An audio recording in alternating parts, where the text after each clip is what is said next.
मित्रों, उत्तर प्रदेश स्पेशल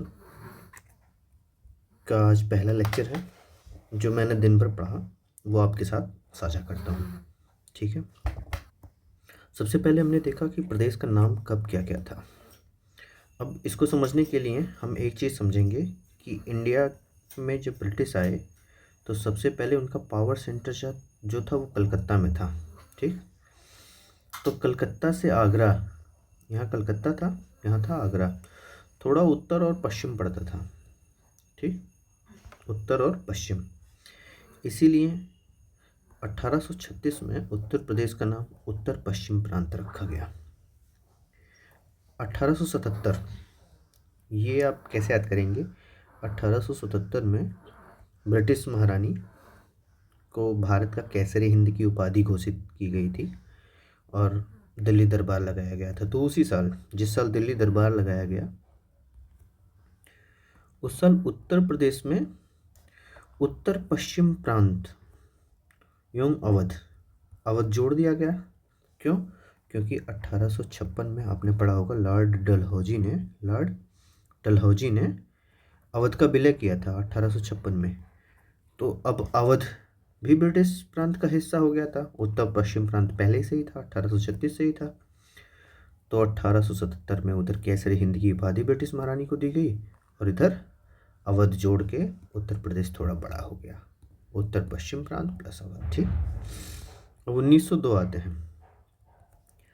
सन 1900 के 2 साल बाद उत्तर प्रदेश का नाम बदल दिया गया। ये आगरा और अवध संयुक्त प्रांत बना दिया गया। उसका नाम आगरा एवं अवध संयुक्त प्रांत रखा गया। 1937, जिस साल चुनाव हुआ था, सबसे पहला प्रांतीय चुनाव हुआ था जिसमें उत्तर प्रदेश के प्रथम सीएम थे गोविंद बल्लभ पंत जी। कौन था?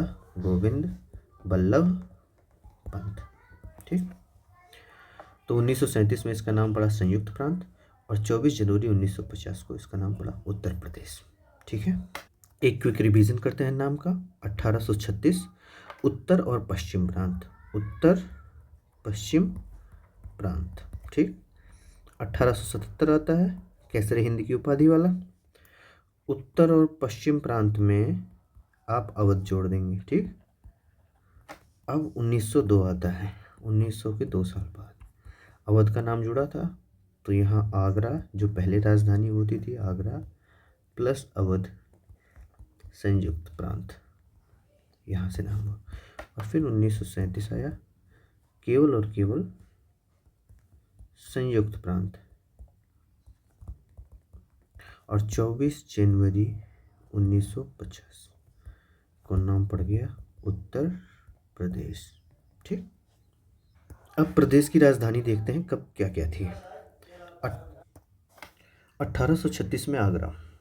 1837 में जब उत्तर प्रदेश का नाम उत्तर और पश्चिम प्रांत था, उस समय राजधानी हुआ करती थी आगरा। ठीक। अब 1858 कौन सा साल था? 1857 की क्रांति हुई थी, जब विद्रोह।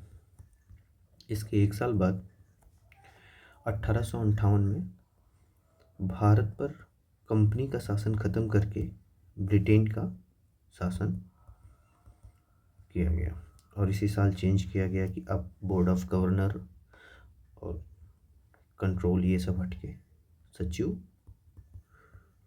और एक कैबिनेट मंत्री द्वारा चलाया जाएगा और भारत का गवर्नर जनरल वायसराय होगा। ठीक। तो 1858 में इसका नाम रखा गया प्रयागराज, नाम नहीं, राजधानी। फिर 1920-21 में लखनऊ, प्रयागराज से शिफ्ट कर दी गई राजधानी लखनऊ आंशिक रूप से। और 1935, जब 1935 का अधिनियम आया था, तो लखनऊ पूर्णतः राजधानी शिफ्ट हो गई। तो हम राज्य को एक बार, राजधानी को एक बार सम अप करते हैं। पहला है 1836। उस समय आगरा, शुरुआत आगरा से हुई, फिर क्रांति हुई 1857 की, तो 58 में प्रयागराज, और फिर 1920-21 आके लखनऊ, और 1935 आके पूरी तरीके से लखनऊ, और तब से आज तक लखनऊ चला आ रहा है। ठीक। अब राज्य का पुनर्गठन कब कब हुआ? तो आज़ादी के बाद जो 7वां संविधान संशोधन हुआ, 7 कॉन्स्टिट्यूशन अमेंडमेंट 1956, इसमें सारे प्रदेश की संरचना बदल दी गई। ठीक। सीमाएं निर्धारित की गई। तो 1 नवंबर सन 1956 को उत्तर प्रदेश का पुनर्गठन किया गया था 7वें संविधान संशोधन के माध्यम से। ठीक। और विभाजन 9 नवंबर सन 2000 को उत्तराखंड को अलग करके 13 जिलों के साथ उत्तराखंड को अलग करके उत्तर प्रदेश से उत्तराखंड काट दिया गया। राजकीय भाषा अक्टूबर 1947 में देश आज़ाद हुआ। अगस्त 1947 में, अगस्त के बाद सितंबर के बाद अक्टूबर, दूसरे महीने या तीसरे महीने कह सकते हैं। अक्टूबर 1947 को उत्तर प्रदेश की राजकीय भाषा हिंदी देवनागरी लिपि में। कौन सी लिपि? देवनागरी, ये याद रखिएगा। और द्वितीय भाषा 1989 में। ठीक। 1900 से एक साल पहले 1989 में द्वितीय राजकीय भाषा, दूसरी राजकीय भाषा उर्दू घोषित कर दी गई। तो पहली हिंदी थी 1947 में, और दूसरी 1989 में उर्दू। ये दोनों राजकीय भाषाएं हैं उत्तर प्रदेश की इस समय। ओके। यहाँ आप 1877 को याद करेंगे। 1 जनवरी 1877 को ब्रिटिश महारानी को केसरी हिंद की उपाधि दी गई। दिल्ली दरबार का आयोजन किया गया। और 1878 याद कर सकते हैं, वर्नाकुलर प्रेस एक्ट। तो 1877 जिस साल उत्तर प्रदेश का नाम उत्तर पश्चिमी प्रांत और प्लस अवध किया गया था। ठीक। ये 1877 याद करने का ट्रिक था। अब उत्तर प्रदेश का प्रतीक देखते हैं। उत्तर प्रदेश के प्रतीक में 2 मछलियां हैं, एक धनुष बाण है, और गंगा और यमुना नदियों का संगम है। तो एक वृत्त बनाएंगे, एक तरफ से गंगा आएगी, दूसरी तरफ से यमुना आएगी। यहाँ 2 मछलियाँ बन जाएंगी, और यहाँ तीर धनुष रामचंद्र जी का। तो 2 मछलियाँ अवध के नवाबों का प्रतीक हो गई। गंगा नदियों का संगम दिखाने लगा, और रामचंद्र जी का धनुष बाण। तो उत्तर प्रदेश के प्रतीक में 3 चीज कंफर्म, मछली, नदी और तीर धनुष। ऐसे याद कर सकते हैं कि किसी ने तीर धनुष से बहते हुए नदी में मछली का शिकार किया, ऐसा कुछ। उत्तर प्रदेश की स्थापना दिवस प्रत्येक वर्ष 24 जनवरी को मनाया जाता है। 24 जनवरी 1950 को संयुक्त प्रांत का नाम बदलकर उत्तर प्रदेश रखा गया था। इसीलिए सन 2018 से, कब से? सन 2018 से पहली बार 24 जनवरी को उत्तर प्रदेश दिवस मनाया जाने लगा, मुख्यमंत्री योगी आदित्यनाथ जी के इनिशिएटिव। राज्य का पशु क्या है? दलदली हिरण, जिसको बारहसिंगा कहते हैं। ठीक। पशु है ये। दलदली हिरण जो है उत्तर प्रदेश का जो नक्शा है उसकी तराई बेल्ट जो पाया जाता है, ऊपरी हिस्सा, इसको कहते हैं तराई क्षेत्र। यहाँ पे वर्षा अधिक होती है। यहाँ पे दलदली हिरण पाया जाता है, और इसका साइंटिफिक नेम है रूसरवस डिवाउसेली। आप ऐसे याद कर सकते हैं कि रूस का बस डुबा दिया। क्या किया? रूस का बस डुबा दिया। तो ऑप्शन आएगा तो आप याद ही कर लेंगे, रूस का बस डुबा, क्योंकि उसके पास बारहसिंग था, तो बारहसिंगा रूस का बस डुबा। राजकीय पक्षी क्या है? सारस्क्रीन। ये बहुत बड़ा सा पक्षी है। ठीक है, सारस्क्रीन। इसका साइंटिफिक नेम है ग्रस एंटीगन। क्या? ग्रस एंटीगन। ये हमारी पक्षी है, राजकीय पक्षी है सारस्क्रीन, उसका नाम है ग्रस एंटीगन। देखो पक्षी अधिकतर, देखो आप लोग जानते हो ग्रासलैंड में रहते हैं, घास की भूमि में रहते हैं ना। और पक्षियों का शिकार पहले को लोग गन से करते थे। अब चूंकि उत्तर प्रदेश का राष्ट्रीय पक्षी है सारस, इसीलिए ग्रासलैंड में पाए जाने वाले पक्षी को गन से नहीं मारा जाएगा, तो ग्रास एंटीगन ऐसा कुछ याद करिए। बाकी स्मार्ट हैं आप लोग, ऑप्शन देखते ही ग्रास एंटीगन। गोंद विश्व का सबसे ऊंचा उड़ने वाला पक्षी है और प्रेम और निष्ठा का प्रतीक है। उत्तर प्रदेश वाले प्रेमी भी हैं और निष्ठावान भी हैं। हाँ हैं भाई।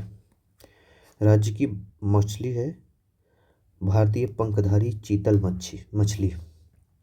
चीतल। जब तली जाती है ये मछली तो ची बोलती है। उत्तर प्रदेश की वैसे राज्य की मछली है, तो आप लोग तलिएगा मत। जलीय जीव, राज्य का जलीय जीव है गंगा नदी का डॉल्फिन। इसका साइंटिफिक नाम है प्लैटिनिस्टा गैंगेटिका। तो ऐसे याद करेंगे प्लेट, और चूंकि जलीय नदी है गंगा में पाई जाती है तो गैंगेटिका। तो गंगा की मछली जो प्लेट में रख के खाई जाए तो प्लैटिनिस्टा गैंगेटिका। ऑप्शन में देखिएगा प्लेट और गंगा दिख रहा है, प्लैटिनिस्टा गैंगेटिका। तो उत्तर प्रदेश की राजकीय मछली डॉल्फिन हो गई। इसे गाँव में कहा जाता है सूस, पानी में सूस दिखाते हो। राजकीय पुष्प पलाश, इस पलाश, ठीक, पलाश। राजकीय पुष्प क्या है? पलाश। और इसका साइंटिफिक नेम है ब्यूटिया मोनोस्पर्मा। तो फूल है तो ब्यूटीफुल होगा, ठीक। और मोनोस्पर्मा, ऐसे मोनो मतलब अकेला याद करो, स्पर्मा मतलब स्पर्म, अकेला है जो ब्यूटीफुल है, ठीक है। इसे जंगल की ज्वाला भी कहते हैं। इतना खूबसूरत है, ब्यूटीफुल है कि जंगल में आग लग जाती है, नहीं। जंगल की आग इसलिए कहते होंगे क्योंकि इसका स्प्रेडिंग जो है बहुत तेज होता होगा, मतलब जल्दी फैल जाता होगा, इसलिए जंगल की आग कहा जाता होगा। राजकीय वृक्ष अशोक वृक्ष है, ठीक है। इसका साइंटिफिक नेम है सारका अशोका। तो वृक्ष अशोक है, ये तो आप जानते ही हैं। अशोक का क्या महत्व है? रावण ने भी अपने उद्यान में अशोक का उद्यान, अशोक वाटिका लगाया था ना। अब साइंटिफिक नाम कैसे? तो साले के पास अशोक का वृक्ष था, तो किसी का साला नहीं, मतलब सार का अशोका, अपने सार का अशोका है। राजकीय फल आम मैग्नीफेरा इंडिका, इसको तो समझाने की ज़रूरत ही नहीं है। राष्ट्रीय फल भी है, उत्तर प्रदेश का भी है। दशहरी और लंगड़ा। दशहरी 10 कष्ट हर लेता है राम खाने के बाद, और लंगड़ा भी उत्तर प्रदेश का फेमस बनारसी लंगड़ा। कथक नृत्य शास्त्रीय नृत्य है, ठीक। और लखनऊ के नवाबों के समय में वाजिद अली शाह थे ना, इन समय सांस्कृतिक में कथक नृत्य और ठुमरी और ध्रुपद, ये सब का बहुत ज़्यादा प्रचलन था। तो नृत्य क्या है? कथक। खेल, तो राष्ट्रीय खेल भी हॉकी है और राज्य का खेल भी हॉकी है। तो यहाँ आप देखते चलिए, खेल भी सेम है, आम भी सेम है। राजभाषाएं, पहली राजभाषा हिंदी थी 1951 से। उत्तर प्रदेश राजभाषा अधिनियम 1951 से, और द्वितीय राजभाषा उर्दू हो गई। तो ऐसे याद कीजिए, राजभाषा जो हिंदी थी वो 1947 से ही वैसे थी, लेकिन राजभाषा अधिनियम 1951 1950 से एक साल बाद हिंदी का अधिनियम बना था, और 1990 से एक साल पहले 1989 उर्दू का अधिनियम बना था, ठीक। अब उत्तर प्रदेश का भौगोलिक विस्तार देखते हैं, ठीक है।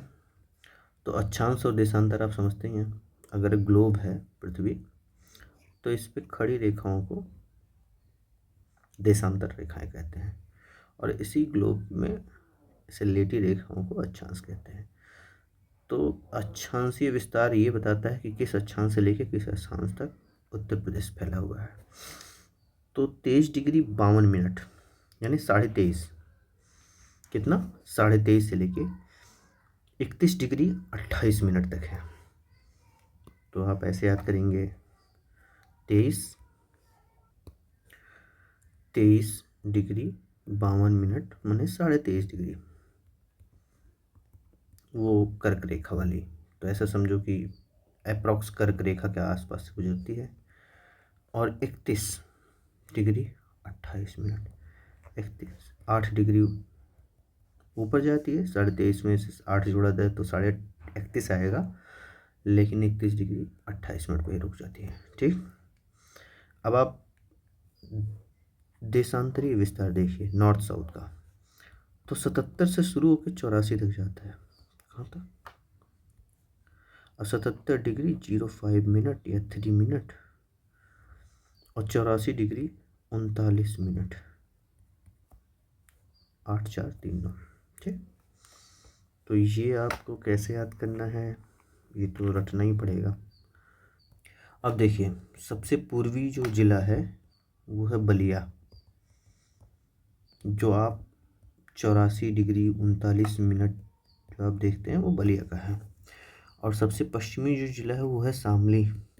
शाम हो जाता है पर शाम क्या, उत्तर प्रदेश का सबसे पश्चिमी जिला शाम, मतलब उत्तर प्रदेश क्रॉस करते करते पूरब से शाम हो जाता है। 77 डिग्री से शुरू होके 70 डिग्री 05 मिनट। और सबसे दक्षिणी क्या है, सोनभद्र। और सबसे पूरब में यहाँ सहारनपुर आ जाता, सबसे उत्तर में सहारनपुर आ जाता है। ठीक, बाकी अब देखिए अक्षांशीय विस्तार 23 डिग्री 52 मिनट से सोनभद्र जिला से शुरू होकर 31 डिग्री 28 मिनट सहारनपुर के बीच जाता है। पूर्वी देशांतर 77 डिग्री 03 मिनट से लेके 84 डिग्री 39 सेकंड के बीच 39 मिनट जाता है। अधिकतम विस्तार पूर्व से पश्चिम तक ये दिख रहा है ना 650 किलोमीटर, और उत्तर से दक्षिण तक 240 किलोमीटर। क्षेत्रफल 2,40,928 वर्ग किलोमीटर, 2,40,928 किलोमीटर स्क्वायर। या इसको मील में लिखना हो तो 93,000 मील स्क्वायर, मील स्क्वायर वर्ग मील। ठीक, ये भारत के कुल क्षेत्रफल का 7.3% है। कितना परसेंट है? 7.3। क्षेत्रफल हम रिवाइज करते हैं, 2,40,928 किलोमीटर स्क्वायर या 93,000 मील स्क्वायर, या भारत का 7.3%। आप बताइएगा कि भारत का एरिया कितना है, भारत का क्षेत्रफल कितना है। ठीक, किलोमीटर स्क्वायर में बताना। बाकी यहाँ देख रहे हैं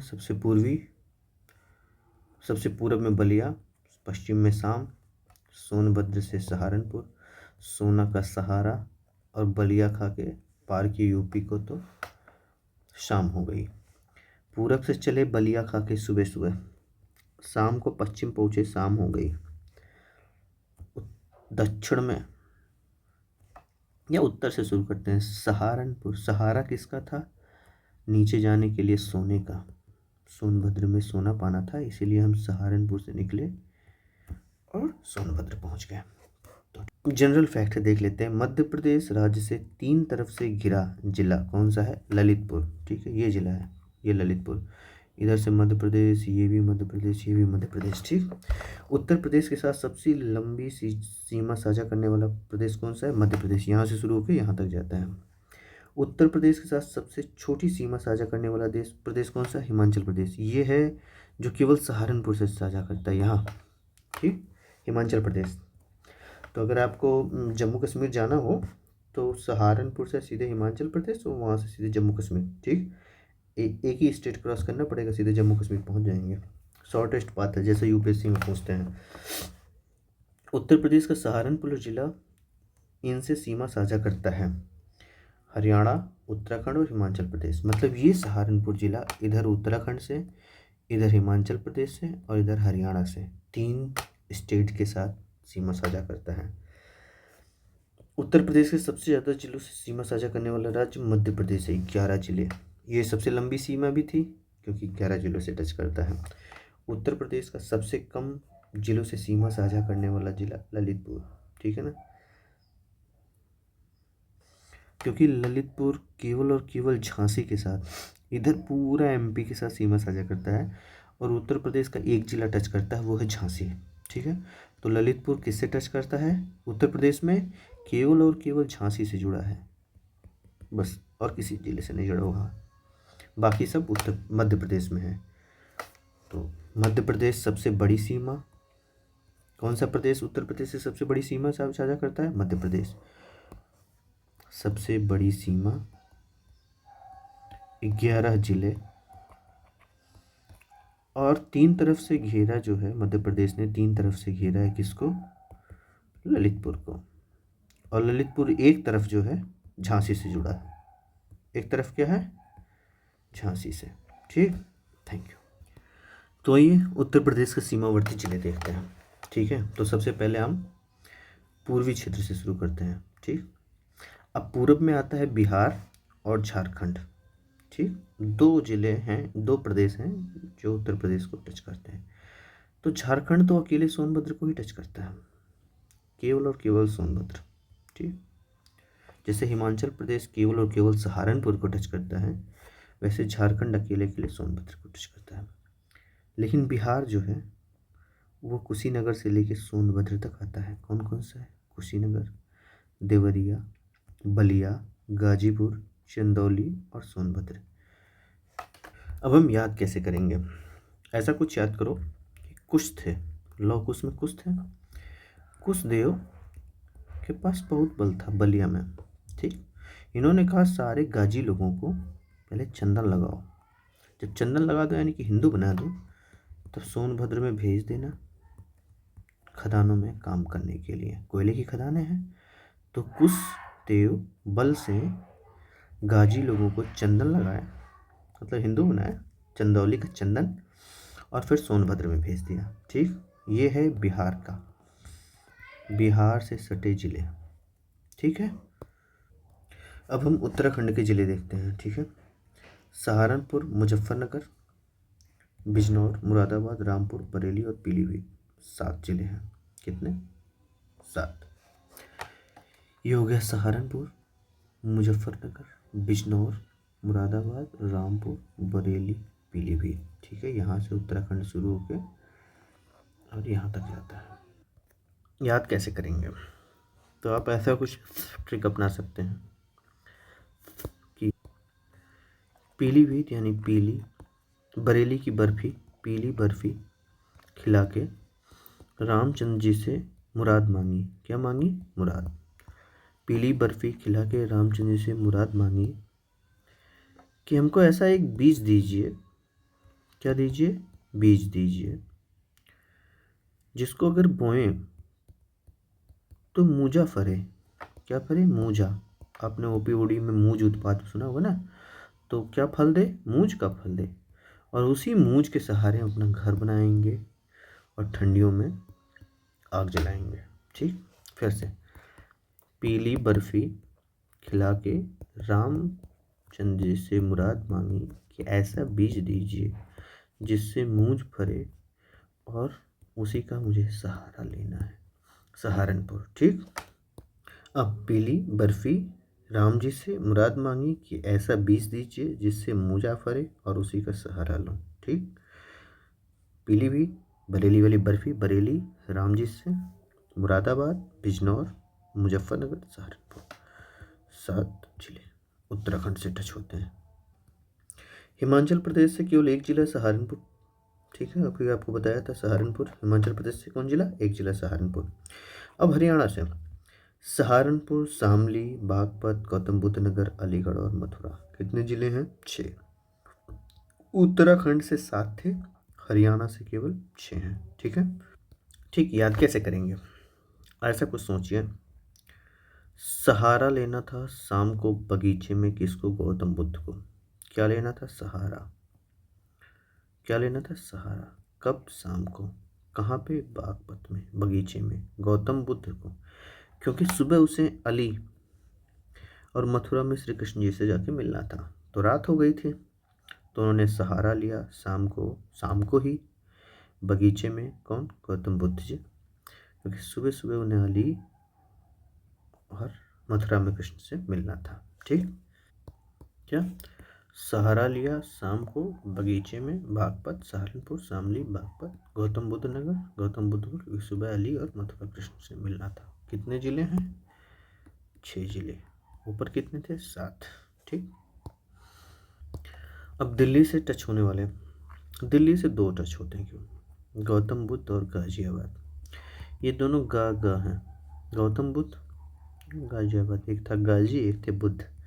गाजी लोग हिंसा करते थे, बुद्ध शांति का मार्ग सिखाते थे। तो दिल्ली में दोनों होता है, कुछ लोग हिंसक होते हैं, कुछ लोग कहते हैं लड़ो लड़ो, कुछ लोग कहते हैं दिल्ली राजधानी है ना, तो प्रधानमंत्री के दो सलाहकार होंगे, कुछ लोग कहेंगे गाजियों की तरह लड़ो लड़ो लड़ो सबसे, कुछ लोग कहेंगे नहीं बुद्ध की तरह शांत रहो। तो प्रधानमंत्री मध्य का मार्ग चुनेंगे। ठीक, गौतम बुद्ध से तो गाजियाबाद और गौतम बुद्ध। दिल्ली से तो अब छत्तीसगढ़ से केवल एक जिला सोनभद्र, जैसे हिमाचल प्रदेश से एक जिला सहारनपुर था। ठीक है, बिहार तो हो ही गया। झारखंड से केवल एक जिला सोनभद्र। ठीक, मध्य प्रदेश से 11 जिले हैं। तो पहले हम राजस्थान देख लेते हैं। राजस्थान से 2 आगरा और मथुरा। तो क्या ही याद करोगे, आगरा, ऐसे राजस्थानी लोग क्या अगर मथुरा आएंगे तो वृंदावन जाएंगे, क्योंकि वो भी पगड़ी बढ़िया बांधते हैं, रस्सियों वाली, रसिक मिजाजियों वाली। ठीक, अब आते हैं मध्य प्रदेश में। तो मध्य प्रदेश शुरू होता है आगरा से। ये देखिए, यहाँ से आगरा, फिर आते हैं इटावा, फिर आते हैं जालौन, झांसी, ललितपुर को तो 3 तरह से घेर रखा है, फिर आएंगे महोबा, बांदा, चित्रकूट, प्रयागराज, मिर्ज़ापुर और सोनभद्र। यहाँ तक मध्य प्रदेश आता है। और सोनभद्र यहीं से छत्तीसगढ़ इतना टच होता है, और फिर इतना झारखंड, और फिर इतना बिहार, फिर इतना मध्य प्रदेश। तो सोनभद्र 4 स्टेट से टच होता है। हम याद कैसे करते हैं, तो एक झांसी की रानी का किला था। तो एक आदमी कहता है कि अगर एक भी ईंटा उस किले का जला, अगर ईंटा जला तो झांसी की रानी लाल हो जाएंगी क्रोध से। ठीक, झांसी की रानी क्रोध से लाल हो जाएंगी। और महोबा का पान है ना, और कितना लाल होंगी, जैसे महोबा का पान। और महोबा से बंदे को बुला लेंगी, क्या बांदा से बंदे को बुला लेंगी, वो इतना कूटेगा कि आपकी अस्थियां जो है ना वो संगम में भी प्रवाहित नहीं होंगी। ले जाके मिर्ज़ापुर के किले में, चुनार के किले में आपको चुनवा दिया जाएगा। बाकी सोनभद्र तो लास्ट जिला है ही, याद कर लीजिएगा। तो आगरा का ईंटा अगर जला तो झांसी की लक्ष्मीबाई लाल होंगी, महोबा के बंदे को बुलाएंगी बांदा, और इतना कूटेगा कि प्रयागराज में अस्थियां प्रवाहित नहीं होंगी, मिर्ज़ापुर में चुनवा दी जाएंगी। लेकिन सोनभद्र लास्ट बच जा रहा है, याद करिए। अब लास्ट देखते हैं। क्षेत्रफल की दृष्टि से सबसे बड़ा राज्य है लखीमपुर खीरी, ये जिला। और क्षेत्रफल की दृष्टि से सबसे छोटा राज्य है हापुड़। ठीक, राजधानी एनसीआर क्षेत्र में 8 जिले शामिल हैं, मेरठ, मुजफ्फरनगर, गाजियाबाद, गौतम बुद्ध नगर, बुलंदशहर, बागपत, हापुड़ और शामली। अब सबसे बड़ा और सबसे छोटा याद करते हैं, है ना। कभी निमंत्रण में गए हैं आप लोग, खीर पूड़ी खाते हैं, खीर फिर पूड़ी। तो हापुड़ की पूड़ी सबसे छोटा, उसको खीर पसंद था इसलिए ढेर सारा खाया, पूड़ी खाया कम और खीर खाई ज़्यादा। तो पूड़ी खीर से याद कीजिए, हापुड़ सबसे छोटा, लखीमपुर खीरी खीर सबसे बड़ा। और बाकी राष्ट्रीय राजधानी क्षेत्र हैं एनसीआर।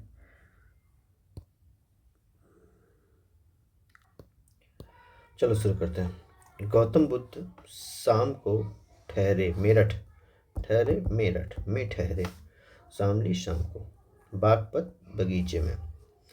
वहाँ पे बुलंद मूंछ फरे थे, मतलब बहुत ज़्यादा बुलंद मूंछ फरे थे, और उन्हीं को बिछा के उन्होंने बैठ के पूड़ी खाई, और सुबह उठ के गाजियों को शांति का रास्ता दिखाने के लिए चले गए। तो गौतम बुद्ध शाम को ठहरे बगीचे में, जहाँ बुलंद मूंछ फरे थे, और उसी पे बिछा के पूड़ी खाए, और सुबह गाजियों को शांति का पाठ देने के लिए चले गए। तो धन्यवाद।